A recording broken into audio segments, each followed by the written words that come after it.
पश्चिम बंगाल के तटों से टकराया चक्रवाती तूफान रेमल। बंगाल के सागर द्वीप और बांग्लादेश के खेपुपारा के पास तट से टकराया तूफान। चक्रवाती तूफान के लैंडफॉल के दौरान पश्चिम बंगाल के कई जिलों में तेज हवाओं के साथ हुई मूसलाधार बारिश। राजधानी कोलकाता सहित तटीय इलाके दीघा में 80 से 100 किलोमीटर की रफ्तार से चल रही हैं हवाएं। जमकर हुई है बारिश। भारी बारिश और तेज हवाओं के बीच सागर बाईपास रोड के पास एक पेड़ गिरने के बाद एनडीआरएफ की टीम ने सड़क साफ की। चक्रवाती तूफान रेमल की खौफनाक तस्वीर बांग्लादेश के चटगांव में कैद की गई। ये तस्वीर उस वक्त की है जब तेज हवाएं चक्रवाती तूफान में तब्दील हो रही थी। पश्चिम बंगाल में चक्रवाती तूफान रेमल के मद्देनजर तटीय इलाकों में एनडीआरएफ की 14 टीमें तैनात। तूफान से प्रभावित रहने वाले संभावित 9 जिलों में बचाव टीम की तैनाती। रेमल तूफान को लेकर राज्य भर में हाई अलर्ट। नौसेना और भारतीय तटरक्षक दल भी अलर्ट पर हैं। रेमल तूफान के मद्देनजर कोलकाता एयरपोर्ट को बंद कर दिया गया है और रनवे भी एहतियातन 50 से ज्यादा ट्रेनें बंद की गई हैं रेलवे की। कोलकाता एयरपोर्ट से रविवार को चक्रवात के कारण इंटरनेशनल और डोमेस्टिक लगभग 394 फ्लाइटें कैंसिल हुई हैं। रेमल चक्रवाती तूफान के दौरान 100 किलोमीटर से भी तेज रफ्तार से चलने वाली हवाओं को देखते हुए जंजीर से बांधी गई ट्रेनें। रेमल चक्रवाती तूफान के मद्देनजर बिहार के सीमांचल इलाके में भी अलर्ट है। लोगों को घरों में रहने और लंबी दूरी के सफर से बचने की सलाह दी गई है। चुनावी व्यवस्था के बीच पीएम मोदी ने रेमल चक्रवाती तूफान को लेकर हाई लेवल मीटिंग की। प्रधानमंत्री ने अधिकारियों को सभी एहतियातन कदम उठाने के निर्देश दे दिए हैं। केंद्रीय गृह मंत्री अमित शाह भी एक्स पर पोस्ट कर उन्होंने कहा है कि तूफान से जानमाल की न्यूनतम हानि सुनिश्चित करने को लेकर निर्देश दिए गए हैं। राहत और बचाव टीम को मुस्तैद रहने को कहा गया है। दक्षिण 24 परगना पश्चिम बंगाल चक्रवात रेमल की निगरानी के लिए नियंत्रण कक्ष स्थापित किए गए हैं। चक्रवाती तूफान को लेकर कोलकाता पुलिस ने हेल्पलाइन नंबर भी जारी किए। नंबर है 9432610428 और एक और नंबर जारी किया गया है 9432610429। 2 नंबर जारी किए गए हैं। दक्षिण कोलकाता में भारी बारिश से कई इलाकों में भरा पानी। तेज हवाओं की वजह से कई जगहों पर उखड़े पेड़। सड़कों पर गिरे पेड़ों को हटाने का काम लगातार जारी है। अलीपुर में राहत और बचाव कर्मी रास्ते में गिरे पेड़ों को हटा रहे हैं। साउथ कोलकाता के उपायुक्त ने रेमल तूफान से हुई बर्बादी की जानकारी दी है। सिचुएशन तो देखिए कुछ जगह पे जो है हमें मिल रहा है कि कुछ जगह पे ट्री अपरूटिंग हुआ है। तो जहाँ पे ट्री अपरूटिंग हुआ है वहाँ पे हम लोगों का कोलकाता म्यूनिसिपैलिटी का टीम, कोलकाता पुलिस का, डिजास्टर मैनेजमेंट का टीम वो आके काम कर रहा है। जल्द से जल्द ये जो ट्रीज जो अपरूटेड हुआ है उनको काट के उनको साइड किया जाएगा ताकि रास्ता खोल सके। सुबह तक I think situation will be. Gujarat के राजकोट टीआरपी गेम जोन अग्निकांड की एसआईटी जांच शुरू हो चुकी है। जांच समिति के अध्यक्ष सुभाष त्रिवेदी ने घटनास्थल का जायजा भी लिया। राजकोट हादसे के बाद राज्य भर में गेमिंग सेंटर बंद हैं। सभी गेमिंग सेंटर्स की जांच के आदेश दिए गए। रविवार को राज्य के गृह मंत्री हर्ष सांघवी ने भी घटनास्थल का दौरा किया। अस्पताल में घायल बच्चों से मुलाकात की। गेमिंग जोन में आग से लगकर 27 लोगों की दर्दनाक मौत हो गई। गुजरात हाईकोर्ट भी सख्त स्वतः संज्ञान लेते हुए कोर्ट ने इसे मानव जनहित हादसा बताया है। राजकोट नगर निगम से जवाब तलब किया है। विदेश मंत्री डॉक्टर एस जयशंकर ने ट्वीट कर किया, राजकोट में लगी भयंकर आग में जानमाल के नुकसान पर गहरा दुख व्यक्त किया है। हमारी संवेदनाएं इस त्रासदी से प्रभावित सभी लोगों के साथ हैं। सांसद स्वाति मालीवाल मारपीट मामले में सीएम केजरीवाल के निजी सचिव विभव कुमार की जमानत अर्जी पर आज सुनवाई है। कोर्ट ने विभव की दायर याचिका पर दिल्ली पुलिस से जवाब मांगा है। विभव की 5 दिनों की न्यायिक हिरासत मंगलवार को खत्म हो रही है। दिल्ली के विवेक विहार में न्यू बॉर्न बेबी के हॉस्पिटल अग्निकांड में आरोपी डॉक्टर नवीन खेची गिरफ्तार। पुलिस आज डॉक्टर नवीन और डॉक्टर आकाश को करेगी कोर्ट में पेश।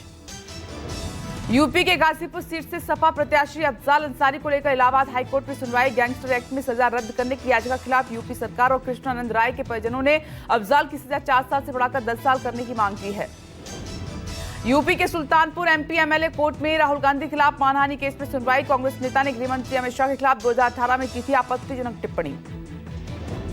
यूपी कांग्रेस प्रदेश अध्यक्ष और वाराणसी से कांग्रेस उम्मीदवार अजय राय हेट स्पीच मामले में जवाब दे सकते हैं। पीएम मोदी के खिलाफ अमर्यादित बयान को लेकर चुनाव आयोग ने अजय राय को नोटिस सर्व किया था।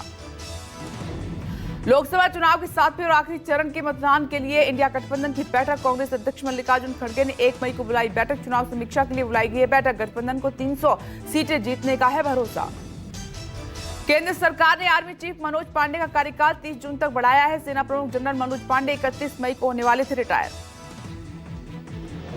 पीएम मोदी ने यूपी के घोसी में रविवार को चुनावी जनसभा को संबोधित किया। प्रधानमंत्री ने मुस्लिमों को कथित आरक्षण देने की योजना पर विपक्ष को घेरा। कहा कि संविधान की भावना के खिलाफ पिछड़ों दलितों का हक मारकर मुस्लिमों को देने की तैयारी हो रही है। यूपी के मिर्जापुर में पीएम मोदी की जनसभा। प्रधानमंत्री ने कहा कि आपके वोट की ताकत से राम मंदिर बना। 4 जून को मंगलवार को फिर बनेगी एनडीए सरकार। हिमाचल के नाहन में चुनावी जनसभा को संबोधित करते हुए राहुल गांधी ने कहा कि पीएम मोदी ने वादा किया था कि 2 करोड़ युवाओं को रोजगार देंगे, लेकिन कुछ नहीं हुआ। हमारी सरकार बनी तो 30 लाख सरकारी खाली पड़े पद भरे जाएंगे। राहुल गांधी के बयान पर केंद्रीय मंत्री और हमीरपुर से लोकसभा सीट से बीजेपी उम्मीदवार अनुराग ठाकुर ने कहा कि राहुल गांधी, आपने तो अपनी सरकार में विधेयक को फाड़ने का काम किया था। चंडीगढ़ में चुनावी जनसभा को संबोधित करते हुए प्रियंका गांधी ने मोदी सरकार को महंगाई और बेरोजगारी पर घेरा। प्रियंका गांधी ने कहा कि आज आटा, सब्जी, तेल सब कुछ महंगा है। खेती के सामान पर पीएम ने जीएसटी लगा दिया है।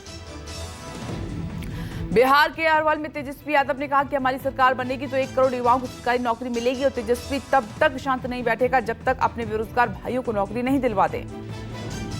केंद्रीय गृह मंत्री अमित शाह ने कहा कि कांग्रेस कहती है कि पाकिस्तान के पास एटम बम है, उससे पीओके मत मांगो। मैं आज यहां से राहुल गांधी को कहना चाहता हूं कि पीओके भारत का रहेगा और हम उसको लेकर रहेंगे।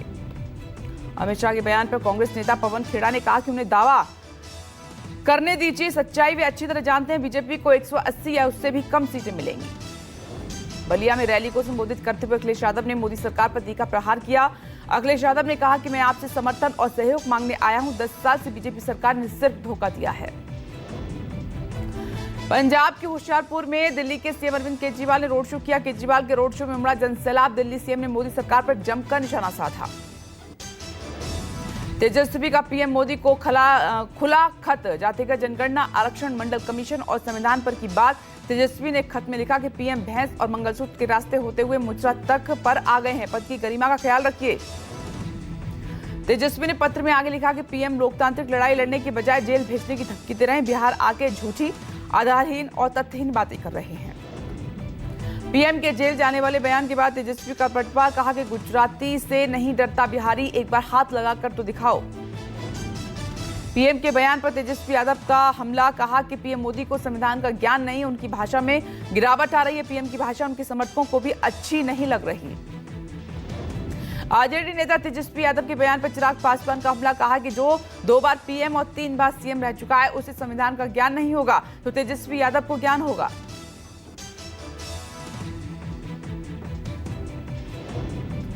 तेजस्वी के जेल भेजने वाले बयान पर दिल्ली सीएम केजरीवाल का हमला। कहा कि पीएम मोदी ने देश के सामने कबूल किया कि सच वो तय करते हैं कि कौन जेल जाएगा और कब तक रहेगा। कांग्रेस नेता राहुल गांधी का आज बिहार का चुनावी दौरा है। राहुल गांधी पटना साहिब सीट के खुसरूपुर और पाटलिपुत्र लोकसभा सीट के दरियापुर पालीगंज में करेंगे सभा। आरा के जगदीशपुर में सीपीआई एमएल प्रत्याशी के पक्ष में करेंगे रैली। कांग्रेस महासचिव प्रियंका गांधी आज हिमाचल प्रदेश के कांगड़ा में प्रचार करेंगी। प्रियंका 11 बजे चंबा और दोपहर 12:30 बजे चांबी शाहपुर में चुनावी रैली को संबोधित करेंगी। केंद्रीय गृह मंत्री अमित शाह आज यूपी और हिमाचल प्रदेश में चुनावी जनसभा को संबोधित करेंगे। शाह के कुशीनगर, बलिया के अलावा चंदौली लोकसभा क्षेत्र के गोसाईपुर में जनसभा का कार्यक्रम। यूपी के पूर्वांचल में बीजेपी कद्दावर नेताओं का जमावड़ा। बीजेपी अध्यक्ष नड्डा आज वाराणसी में बुनकर कारीगर महासम्मेलन और मतदाता सम्मेलन को संबोधित करेंगे।